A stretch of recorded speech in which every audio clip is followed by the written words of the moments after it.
saat minjem ke saudara nggak ada, ke teman nggak ada, ke orang tua ya nggak mungkin gitu. Akhirnya kita mentok, ya udah ke pinjaman online. Kalau udah ke situ udah stop. Terus apalagi kalau misalnya kalian sudah punya pinjaman di situ, terus pengen berpikir pengen pinjam lagi, ya buat apa? Kalau ujung-ujungnya pengen gali lubang tutup lubang, mendingan nggak usah. Masih punya hutang tapi pengen ke pinjaman lagi, belum lunas tapi pengen hutang lagi. Nah begini teman-teman. Assalamualaikum warahmatullahi wabarakatuh. Balik lagi di channel Sekelas Pinjol, channel yang akan membahas masalah seputar aplikasi pinjaman online dan permasalahan gagal bayar. Teman-teman, kabarnya sehat selalu ya untuk kita semua. Semoga kita diberi kemudahan dan kelancaran untuk melunasi hutang-hutang kita. Oke, langsung saja nih. Di pembahasan ini mungkin ada teman yang bertanya, "Bang, gimana bang? Masih punya hutang tapi pingin ke pinjaman lagi. Belum lunas tapi pingin hutang lagi." Nah, begini teman-teman. Pertanyaannya dan jawabannya bukan antara bisa apa enggak bang. Oke, saya jawab ya. Kalau tergantung. Kalau misalnya kalian punya hutang tapi kalian tidak gagal bayar, kemungkinan bisa ngutang lagi. Tapi kalau misalnya kalian sedang gagal bayar dan pengen hutang lagi, itu bisa jadi bisa nggak bisa hutang lagi, atau bisa jadi emang lagi hoki bisa dapat pinjaman lagi. Nah, jadi kalau buat kalian, ngapain sih ngutang lagi? Di pinjaman online kan bunganya sudah gede. Jangan sampai kalian sudah pinjaman ke pinjaman online malah pinjam lagi. Kalau bisa udah stop. Pinjaman online itu pinjaman yang gimana itu cara terakhir kita untuk mendapatkan uang. Saat minjem ke saudara nggak ada, ke teman nggak ada, ke orang tua ya nggak mungkin gitu kan. Nah akhirnya kita mentok, ya udah ke pinjaman online. Kalau udah ke situ udah stop. Ya itu urgent aja, nggak bisa itu jadi duit yang wah dapat penghasilan nih dari pinjol gitu, terus wah pokoknya lumayan nih gitu, nggak bakal bisa begitu. Nah jadi kalau kalian punya hutang, apakah bisa pinjam lagi dan itu gimana? Yang pertama nih, yang pasti hutang kalian tuh akan menjadi beban karena pembayarannya akan lebih berat. Kalau sudah punya hutang 1 juta pengen pinjam lagi, udah pasti jadi akan 2 juta, belum lagi bayar bunganya ya. Yang pertama, kalau kalian pengen punya hutang itu begitu udah pasti ya.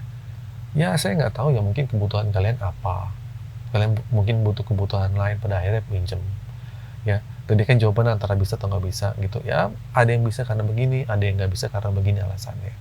Nah yang pasti kalian pikirin lagi deh, hutang kalian, beban pembayaran kalian nanti akan jadi berat.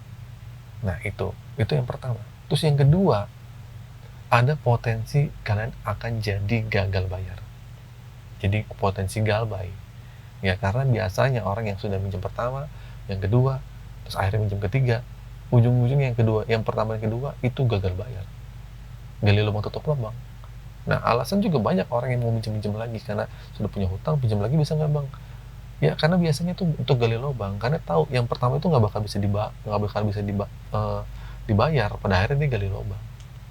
Nah potensi untuk jadi gagal bayar tuh ada saat kalian belum lunas, pinjam lagi itu ada, makanya ini resikonya. Dan ketiga adalah kemungkinan akan tertolak ya. Ditolaknya gimana bang? Kalau misalnya kalian gagal bayar, bisa jadi emang sudah tertolak. Tapi kalau kalian emang punya pinjaman lain, bisa jadi kalian juga masih tertolak walaupun ada ini hoki ya. Walaupun jadi gimana, kalau kita punya pinjaman biasanya gimana bang, tertolak apa enggak? Biasanya potensi terbesarnya hampir 80% itu biasanya tertolak. Misalnya kalian punya di aku laku, pengen pinjam lagi, itu akan tertolak walaupun bisa. Itu sebenarnya hoki, karena juga pinjaman online punya bagaimana data analis mereka menghitung kalian tuh punya hutang segini, kira-kira pernah gagal bayar apa enggak. Nah itu jadi teman-teman gitu ya, apakah kalau misalnya kita punya pinjaman, apakah kita bisa pinjam lagi? Ya jawabannya begitu, bisa enggak, tapi tapi kebanyakan itu tertolak. Dan potensi kalian di pinjaman online itu bisa gagal bayar.